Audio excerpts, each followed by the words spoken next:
श्री राघव चड्ढा। माननीय श्री सर, इस bill pay चर्चा के माध्यम से मैं इस देश के आम हवाई यात्री का दर्द आप सबके सामने रखना चाहूंगा।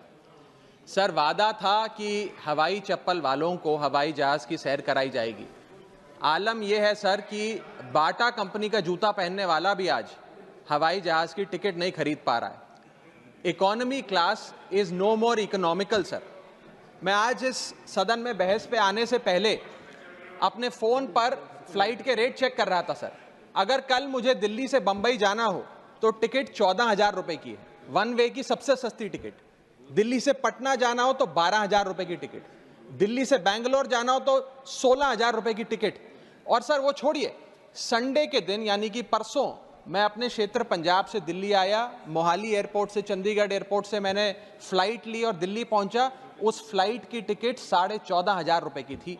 हम सांसदों को तो फ्लाइट की रिइंबर्समेंट मिल जाती है सर, आप उस आम नागरिक का सोचिए जो इस स्काई रॉकेटिंग एयर प्राइसेस से जूझ रहा है। और एक और दिलचस्प चीज है, एक ही सेक्टर की एक ही दिन की सेम एयरलाइन जो अलग अलग समय पर उड़ती है उसके भी रेट अलग है। आपको सुबह 10 बजे दिल्ली से बंबई जाना, उस एयरलाइन से उस तारीख पे आपको एक रेट मिलता है। 2 बजे की दोपहर की टिकट लेते हैं उसी एयरलाइन पे, उसी दिन पे वो उससे दोगुनी हो जाती है। न जाने क्या लॉजिक है सर। हमें इस देश में एयर यात्रा को लग्जरी ट्रैवल नहीं बताना सर, आम ट्रैवल बनाना है जैसे कि ट्रेन का है। और सबसे बड़ी बात सर, इस देश में जहाज में उड़ना और जहाज में उड़ के अपनी मंजिल तक पहुंचना आज भी इस देश की बहुत बड़ी आबादी के लिए एक सपना है। अगर ट्रैवल की रफ्तार बढ़ेगी तभी इस देश की रफ्तार बढ़ेगी। सर, दूसरा दर्द जो इस देश का आम आदमी रोज उससे जूझ रहा है वो है ओवर क्राउडेड एयरपोर्ट्स।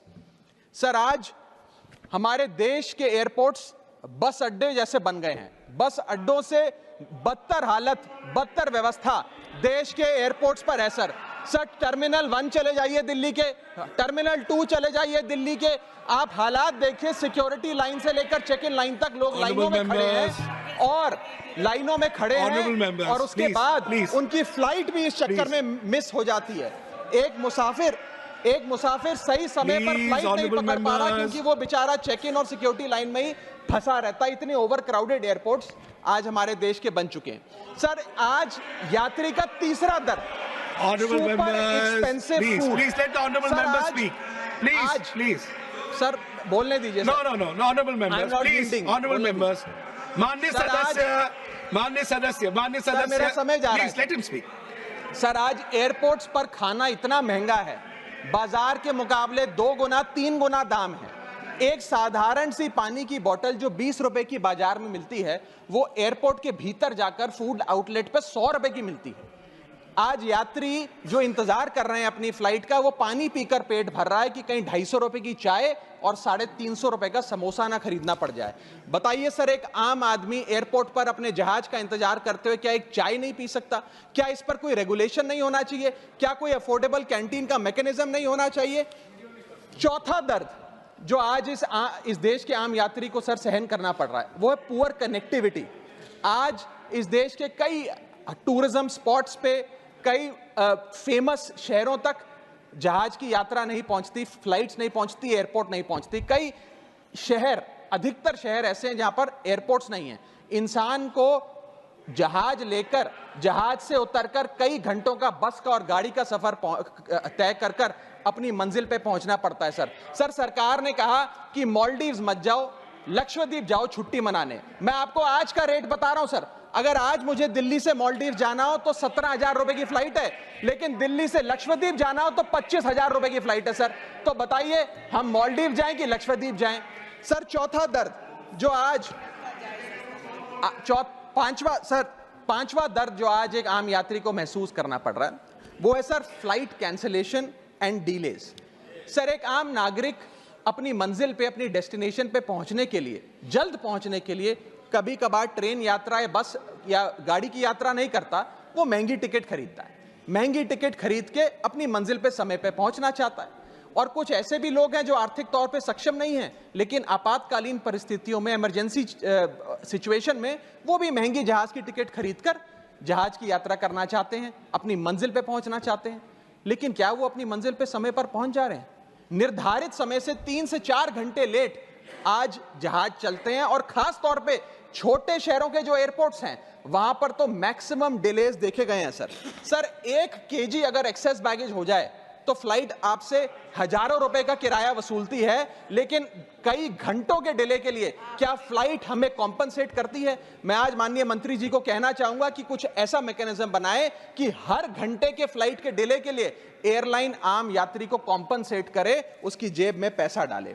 इसी के साथ साथ हर महीने एक चार्ट जारी होना चाहिए कि किस सेक्टर की कौन सी एयरलाइन ने कितने घंटे का डिले, किस सेक्टर की कौन सी एयरलाइन ने कितने घंटे का डिले यात्रियों को दिया। और इसी के साथ साथ सर छठा दर्द जो आज के भारत देश के आम यात्री को महसूस करना पड़ रहा है सर, वो है लैक ऑफ अफोर्डेबल ऑप्शंस। जो अभी मेरे साथी भी बात कर रहे थे कि इस देश में 90% एयर ट्रैवल 2 एयरलाइंस के पास है, 90% मार्केट शेयर 2 एयरलाइंस के पास है। यानी कि एक हमने कार्टेल क्रिएट कर दिया, डुओपोली क्रिएट कर दी, यानी कि वो मनचाहे दाम पे मनचाही सर्विसेज देंगे क्योंकि कोई कंपटीशन ही नहीं है, कोई प्रतिस्पर्धा नहीं है। इतनी विशाल जनसंख्या वाला हमारा देश है और इतनी विशाल जनसंख्या वाले देश में मात्र 2 ही कंपनियां हमारा पूरा एविएशन सेक्टर चला रही हैं। सर सरकार लाई एक स्कीम जिसका नाम था उड़ान, जिसका फुल फॉर्म है उड़े देश का आम नागरिक। पर कैसे उड़े?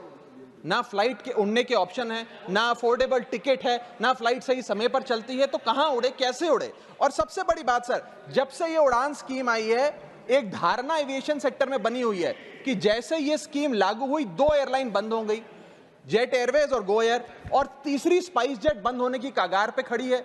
तो अब लोग ये भी कहने लग गए हैं कि शायद उड़ान स्कीम एक बहुत बड़ा अपशगुन थी। और इसी के चलते आज हमारा देश का आम नागरिक प्लेन से वापस ट्रेन पे जा रहा है। सर मेरा 7वां दर्द बैगेज चार्जेस और बैगेज डिलेज। सर अगर आपका 1 केजी बैगेज ओवरवेट हो जाए तो हजारों रुपए एयरलाइन आपसे एक्सेस बैगेज के चार्जेस वसूल लेती है। यहां तक कि कुछ लोग अब अपना सामान एयरपोर्ट पर फेंक के चले जाते हैं बिकॉज उनके सामान में पड़ी वस्तुएं इतनी महंगी नहीं है जितना बैगेज चार्जेस एयरलाइन ले लेती हैं। और बैगेज के डिलेज देखिए सर, लंबा आपको इंतजार बैगेज बेल्ट पे करना पड़ता है कि कब हमारा बैग आएगा। जब स्क्रीन पर देखते हैं तो स्क्रीन पर लिखा आता है बैगेज ऑन बेल्ट, लेकिन बैगेज ऑन बेल्ट नहीं होता, सिर्फ 2-3 बिजनेस क्लास पैसेंजर्स का बैग आता है और न जाने कितने मिनट एक आम नागरिक को इंतजार करना पड़ता है इस एक्सेस डिले के लिए। या इसको एक स्टैंडर्डाइज करने के लिए कोई प्रोसीजर सरकार को बनाना चाहिए। सर मेरा आठवां दर्द मैं समाप्त कर रहा हूं सर 8वां दर्द heavy car parking charges eight airport. Sir आज आप एयरपोर्ट्स पर पार्किंग का ठेका किसी एक कंपनी को दे देते हैं और वो मनचाहे दाम वसूलती है। खास तौर पे छोटे एयरपोर्ट्स पे 200-250 रुपए प्रति घंटे की कार पार्किंग चार्जेस देनी पड़ते हैं। आज आप दिल्ली के एयरपोर्ट चले जाइए, 220 रुपए प्रति घंटा गाड़ी का चार्ज लगता है। और अगर आपने कोई कैब टैक्सी बुक कर ली तो उसका भी मोटा बिल आता है, क्योंकि वो टैक्सी वाला भी expensive car parking charges, airport charges अपने बिल में जोड़कर आपको देता है। सर ये था दर्द फ्लाइट में चढ़ने से लेकर फ्लाइट में उतरने का। मैं अंत में 4 पंक्तियां सुनाकर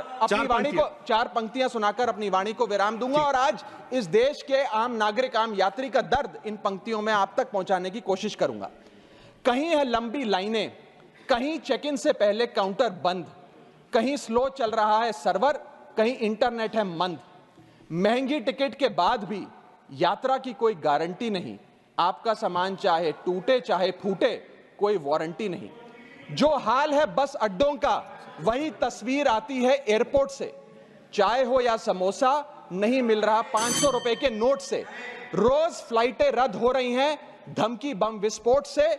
आखिरी में सर, कब तक आम आदमी मरता रहेगा एयरपोर्ट की छत गिरने की चोट से? जनता की मुश्किलें तो पल भर में मिट जाएं अगर सरकार को फुर्सत मिल जाए चुनाव या वोट से। Thank you.